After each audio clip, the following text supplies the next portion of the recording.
Let's cut the diplomatic spin and mainstream media noise. This is a short-term disruption for the long-term gain. Short-term pain for the long-term gain. Short-term pain be for long-term gain. We're going to have some short-term pain.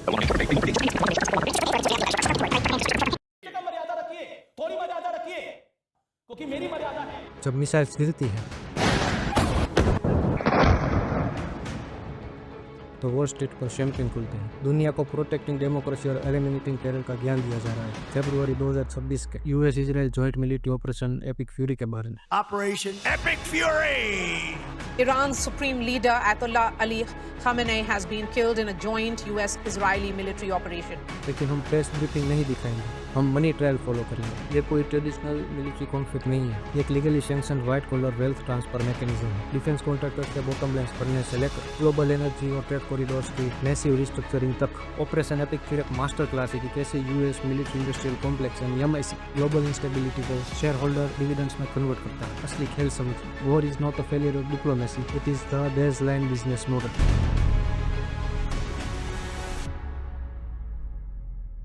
MIC के genius business model को सच में appreciate करना है तो उसका perpetual demand loop देखिए। Companies bomb बेचती है, बॉम्ब्स ड्रॉप होते हैं, स्टॉक पाइल डिप्लीट होता है और गवर्नमेंट लीगली और बॉम्ब्स खरीदने के लिए बाउंड हो जाती है। ये अल्टीमेट रिकरिंग रेवेन्यू मॉडल है। 28 फरवरी 2026 को Iranian supreme leader Ali Khamenei को एलिमिनेट करने वाले स्ट्राइक्स के बाद डिफेंस स्टॉक बढ़े नहीं, वो बैलिस्टिक हो गए। Prime defence giants Lockheed Martin और आरटीएक्स ऑल टाइम हाई पर हिट किया। ड्रोन वॉरफेयर सेक्टर में भी उतना ही मैसिव एक्शन दिखा। एरोवायरन $226 की प्राइस हिट करते हुए similarly drone manufacturer Red Cat Holdings $18 से ज्यादा तक स्पाइक किया। स्टॉक्स में इतना सडन एक्साइटमेंट क्यों? क्योंकि यूक्रेन और गाजा ने पहले ही सेल्स एम्प्टी कर दिए थे, जिससे टैक्स पेयर फंडेड शॉपिंग स्प्री का एक परफेक्ट बहाना मिल गया। ट्रम्प एडमिनिस्ट्रेशन ने 6 मार्च को टॉप डिफेंस एग्जीक्यूटिव को एक close door white house meeting के लिए समन किया ताकि श्रिंकिंग एम्यूनिशन स्टॉक पाइल के चलते वेपन्स प्रोडक्शन को अग्रेसिवली एक्सीलरेट किया जा सके। इस ऑपरेशन का फाइनेंशियल बर्न रेट आश्चर्यजनक है। ऑपरेशन एपिक फिर के पहले 100 घंटे ही यूएस टैक्स पेयर को $3.7 बिलियन का कॉस्ट किया। इसमें से massive $3.1 billion strictly unbudgeted munition replacement के लिए एलोकेट किया। इसका एक प्राइम बेनिफिशियर आरटीएक्स है। पेंटागन 2026 में 57 टोमाहोक क्रूज मिसाइल्स खरीद रहा है at an average cost $1.3 million per unit. पर ये तो एक एपिटाइजर है। उन्होंने डिपार्टमेंट ऑफ डिफेंस के साथ एक लैंडमार्क फ्रेमवर्क एग्रीमेंट सिक्योर किया है to ramp up annual production to over 1000 tomahawks. पैसा टैक्स पेयर का, प्रॉफिट शेयर होल्डर्स का। ये ब्लेटेंट प्रॉफिटियरिंग अनचेक्ड कैसे चली जाती है? Enter the revolving door. According to project on government oversight, US system brass parachute से रिग्ड है, जहां Pentagon officials seamlessly defence corporate boards में ट्रांजिशन करते हैं और corporate executives government advisory roles में स्लाइड करते हैं। जियोपॉलिटिकल थ्रेट को आर्टिफिशियली इन्फ्लेट किया जाता है ताकि एंडलेस बोरोविंग और डिफेंस स्पेंडिंग को जस्टिफाई किया जा सके। व्हाइट हाउस ऑफिशियल्स और पेंटागन ब्रास ने लॉ मेकर्स के साथ एक क्लासिफाइड क्लोज डोर मीटिंग की है ताकि मैसी डेवलपमेंट को जस्टिफाई किया जा सके। थ्रेट को हमेशा इमिनेंट फ्रेम किया जाता है, सॉल्यूशन हमेशा मोर मिसाइल होता है और रिजल्ट हमेशा एक मैसिव डिफेंस कॉन्ट्रैक्ट। ये ऑटो पायलट पर चलने वाला सिस्टम है जो पब्लिक ऑडिट से इंसुलेटेड है। अगर डिफेंस कॉन्ट्रैक्ट्स इस ईस्ट का इंजन है तो एनर्जी डोमिनेंस इसका फ्यूल है। स्ट्रेट ऑफ हॉर्मुज़ दुनिया का सबसे क्रिटिकल चॉक पॉइंट है। कॉन्फ्लिक्ट ने इमीडिएटली दुनिया की 20% डेली ऑयल सप्लाई और लिक्विफाइड नेचुरल गैस यानी एलएनजी के मैसिव वॉल्यूम्स को पैरालाइज किया। इम्पैक्ट इंस्टेंटेनियस और ब्रूटल था। ऑलमोस्ट इमीडिएटली 18% स्पाइक कर गए। इवेंचुअली $190 पर बैरल के पास पीक किया। War risk marine insurance premiums आसमान छू गए, जिससे शिपिंग ग्राउंड टू हॉल्ट आ गई। According to News 18, insurance premiums 0.5% से 3% तक बढ़ गया। The war risk premiums for ships transiting the Strait of Hormuz have now spiked from under 0.5% to nearly 3% of the vessel value, reshaping global trade costs. एक $200 million के tanker के लिए इसका मतलब है एक्स्ट्रा $5 से $7 मिलियन जस्ट गल्फ से safely बाहर निकली गई। पर यहाँ एक ट्विस्ट है। जब एशिया और यूरोप एनर्जी स्टार्वेशन के चलते पैनिक कर रहे हैं तो मिरेक्युलसली बेनिफिट किसको हो रहा है? यूएस डोमेस्टिक एनर्जी सेक्टर को। यूएस ऑयल और gas titans Exxon Mobil, Chevron और ऑक्सीडेंटल के शेयर्स में मैसिव सर्जेस दिखी जैसे जैसे जियोपॉलिटिकल टेंशन एस्केलेट हुई। शेनियर एनर्जी जो सबसे बड़ा यूएस एलएनजी एक्सपोर्टर है का स्टॉक बूस्ट हुआ प्रिसाइजली क्योंकि Qatari LNG supply Iranian drone strike के चलते कट ऑफ कर दी गई थी। यूएस ने एसेंशियली एक ऐसी क्राइसिस इंजीनियर की जो उसके कॉम्पिटिटर्स की सप्लाई लाइंस को चोक कर दे, जिससे ग्लोबल प्राइसेस ड्राइव अप हो। फिर यूएस एक्सपोर्टर्स उसे वॉर टाइम प्रीमियम पर कैप्चर करा। ये petro controller system perfectly reinforce करता है। बाहर आग लगी है और इनका धंधा चमक रहा है। ब्रेंट क्रूड ऑयल जो वॉर से पहले 70 से 80 डॉलर पर बैरल था, 119 डॉलर पर बैरल हो गया। इसका ग्लोबल इम्पैक्ट होता है global inflation, massive import bills और वॉर रिस्क मरीन इंश्योरेंस जो वॉर से पहले 0.15% थे, वो वॉर के चलते 0.5% to 3% हो गया। एक 200 मिलियन के टैंकर के लिए एक्स्ट्रा 5 से 7 मिलियन डॉलर्स लगते हैं। हॉर्मज़ टैंकर ट्रैफिक वॉर से पहले 100% था, वॉर के चलते डाउन बाय 70 to नियर 0% तक पहुंच गया।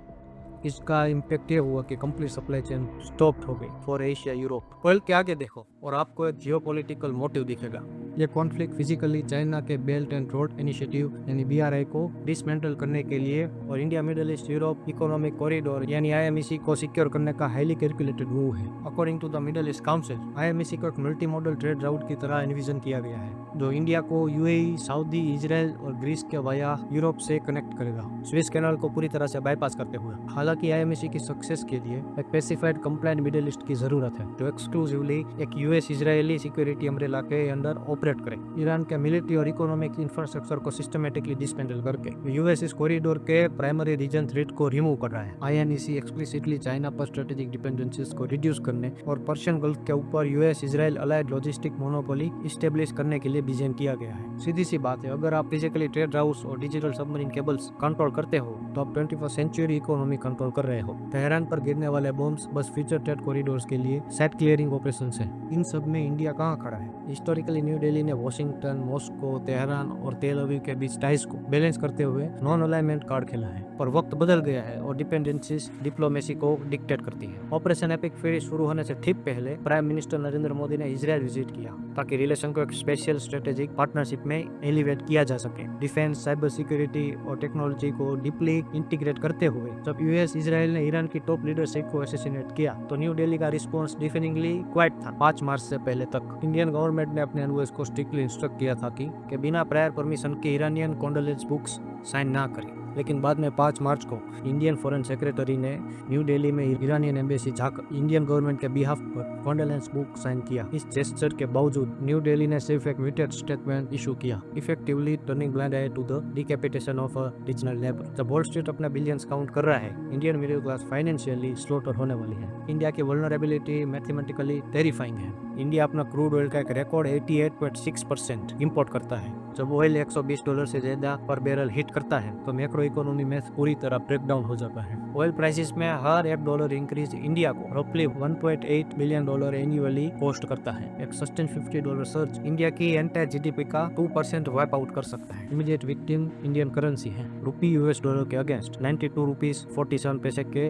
ऑल टाइम रिकॉर्ड लो पर क्रैश कर दिया। मैसिव ऑयल इंपोर्टर डिमांड्स और फॉरेन फंड आउटफ्लो से हैमर होकर यह करेंसी डिप्रिसिएशन एक devastating imported inflation loop create करती है। According to Argus Media, Indian government ने 2026-27 के लिए पहले ही 1,16,800 करोड़ यानी $12.5 बिलियन का एक massive urea subsidy budget float किया था। कॉन्फ्लिक्ट की वजह से नेचुरल गैस प्राइसेस एक्सप्लोड होने के साथ ये fertiliser subsidy bill fiscal deficit में बड़ा होल कर देगा। पैनिक पहले से ही सेट इन हो चुका है। डोमेस्टिक शॉर्टेजेस प्रिवेंट करने के लिए गवर्नमेंट ने एसेंशियल कमोडिटी एक्ट इन्वोक किया, रिफाइनर्स को फोर्स करते हुए कि प्रॉफिटेबल पेट्रोकेमिकल्स को अबंडन करे और domestic cooking LPG gas production को बूस्ट करे। दर्द पेट्रोल पंप पर नहीं रुकता। इंडिया को फाइनेंशियल ईयर 2024-25 में रेमिटेंस में रिकॉर्ड $135 बिलियन मिले, जिसमें रफली 38% गल्फ इकोनॉमी से ओरिजिनेट हुए। अगर कॉन्फ्लिक्ट एक रीजनल इकोनॉमिक स्लो डाउन, मास जॉब लॉसेस या इवैक्यूएशन ट्रिगर करता है तो एक critical financial shock absorber collapse हो जाएगा। साइमल्टेनियसली इंडियन IT और टेक एक्सपोर्ट्स एक सीवियर डाउनटर्न ब्रेस कर रहे हैं क्योंकि western clients technology spending cutback कर रहे हैं। एवरेज इंडियन एक डिप्रिसिएटेड सेविंग्स, कॉस्टलायर फ्यूल्स और एक्सपेंसिव फूड के थ्रू इनडायरेक्टली एक अमेरिकन वॉर के लिए पे कर रहा है और middle class is left holding the bag. Global politics के आयरनी को परफेक्टली कैप्चर करने के लिए किसी को बस इंडिया के स्ट्रेटेजिक पोर्ट इन्वेस्टमेंट को देखने की जरूरत है। सालों तक इंडिया ने ईरान के चबार पोर्ट में डिप्लोमेटिक कैपिटल और फंड्स पोर किए। इंडिया ने शहीद बेहस्ती टर्मिनल ऑपरेट करने के लिए हेवीली इन्वेस्ट किया, जिसका एम था सेंट्रल एशिया तक एक वाइटल ट्रेड रूट सिक्योर करना जो पाकिस्तान को बाईपास करे। आज जब ईरान हेवी US बॉम्बार्डमेंट के अंडर है और टोटल इकोनॉमिक आइसोलेशन फेस कर रहा है तो $1.2 बिलियन